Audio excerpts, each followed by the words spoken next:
ফালাঙ্গালি এটা হবে তো শাহজাহান চৌধুরীর মাটি, শাহজাহান চৌধুরীর ঘাঁটি, সেটা আমরা গড়ে তুলবো ইনশাআল্লাহ। আউযু বিল্লাহি মিনাশ শাইতানির রাজিম, বিসমিল্লাহির রহমানির রহিম। আমার নাম কামাল উদ্দিন। আমি ৬ নম্বর ওয়ার্ডের রানিং ইউপি সদস্য। আমার ইউনিয়নের নাম পালংখালী, ডাকঘর বালাখালী, জেলা হাসপাতাল, থানা উখিয়া। আমি বেশি কিছু বলবো না। আমি আজকে কিছু কথা বলবো যে ৫ তারিখ খুনি হাসিনা পালিয়ে যাওয়ার পরে যে গুজবগুলা ছড়াইতেছে, যেন আমাদের নেতা শাহজাহান চৌধুরীর নামে, আমাদের নেতা সৈয়দ জাহান চৌধুরীর নামে, আমাদের কৃষক দলের নেতা জেলা উপজেলা সদস্য সচিব জামি চৌধুরীর নামে, বিভিন্ন আমাদের নেতাকর্মীর নামে যে গজবগুলা ছড়াইতেছে, এগুলো আসলে সবগুলা ভুয়া। ১৭ বছর ধরে যারা বিএনপির এই জমি জমা কেড়ে জোর করে খেয়েছে,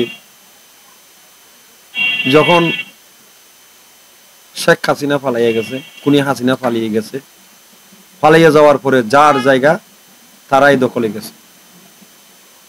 কেউর জায়গা কেউ কারিনি নাই, কোনো কোন কারাভি করে নাই। এর যা দেখতেছি আমাদের এখানে বিএনপির নামে যে অপবাদ পুরা চালাইতেছে, এগুলো সম্পূর্ণ মিথ্যা, ভুয়া কথা।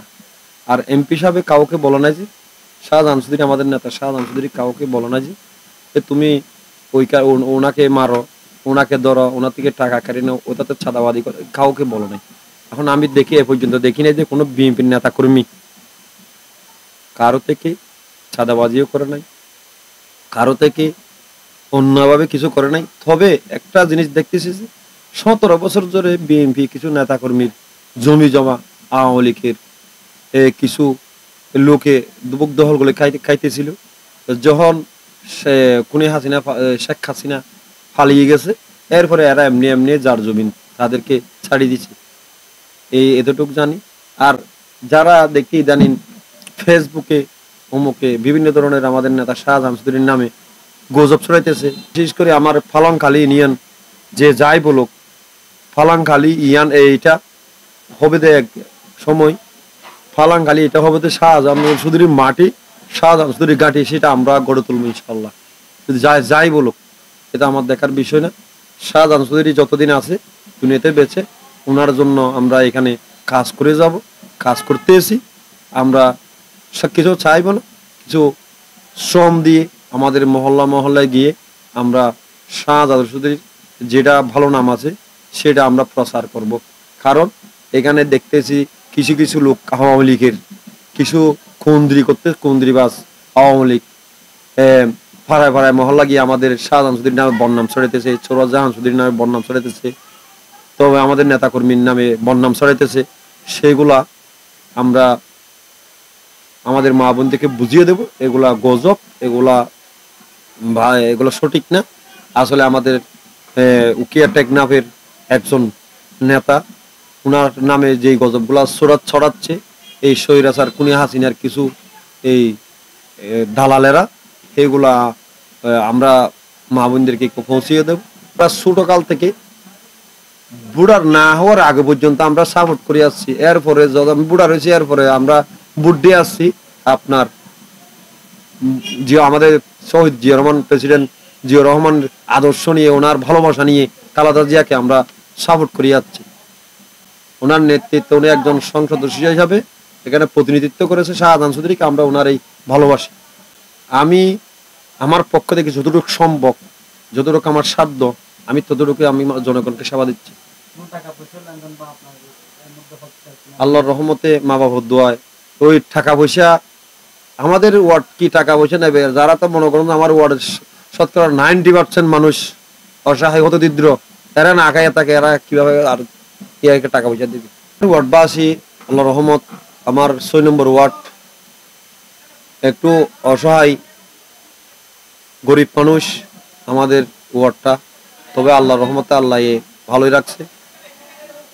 আমার ওয়ার্ডে এখনো পর্যন্ত বিদ্যুৎ যায় নাই। খুনি হাসিনা ১৭ বছর আমলে আমার ওয়ার্ডে বিদ্যুৎ যায় নাই, এখনো বিদ্যুৎ নাই আমাদের ওয়ার্ডে।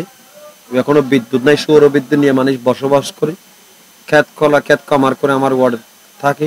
আর কোনো ওইখানে এই ক্ষেত কামার ছাড়া কোনো কাজকর্ম নাই। যদি আল্লাহ রহমতে আমাদের নেত্রী খালেদা জিয়া যদি আমাদের এই দেশে আল্লাহ যদি আল্লাহ এই রহমত দেয়, উনি যদি সরকার গঠন করে, আমি সর্বপ্রথম চাইবো এই বিদ্যুতের বিষয়টা। এটা হলে মেন সমস্যা আমাদের ওয়ার্ডে।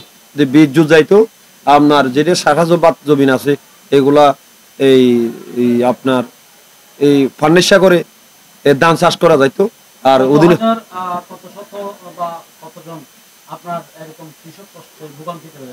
10,000-এর উপরে, 10-20,000-এর উপরে ভোগান্তি আছে আমার ওয়ার্ডে। বুড়ার বিভিন্ন ওয়ার্ড থেকে আগত আমার ওয়ার্ডটা হচ্ছে বিশাল বড়, একটা ইউনিয়নের সমান আমার একটা ওয়ার্ড। উপজাতি আছে 5,000-এর উপরে, বুড়ার আছে আপনার 1,000-1,000-এর উপরে। এরা বিদ্যুৎ পেলে এরা উপকার পাবে যে আপনার শ্বাস করতে পারবে, আপনার এই যে ফান্নাইশাল জমি না যেগুলো শ্বাস করতে পারবে, ক্ষেতকলা অধীনে বাইরে করতে পারবে, এইটাই সুবিধা হবে। আর আপনার পড়ালেখা আছে আপনার মাগরিবের টাইমে, এখন তো দেখেন সৌর বিদ্যুৎ নিয়ে আপনার করতে হয়। সৌর বিদ্যুৎ কয়জনে কিনতে পারে? মানে আমাদের একটা ছেলে মাগরিবের টাইমে রাত্রের বেলা একটা টিউশনে পড়ালেখা করে, ওই পড়ালেখা থেকে বঞ্চিত। এখন মাগরিবের টাইম মিলে আপনার ঘুমাইতে হয়, কারণ এরা বিদ্যুতের জন্য পড়ালেখা করতে পারে না রাত্রে।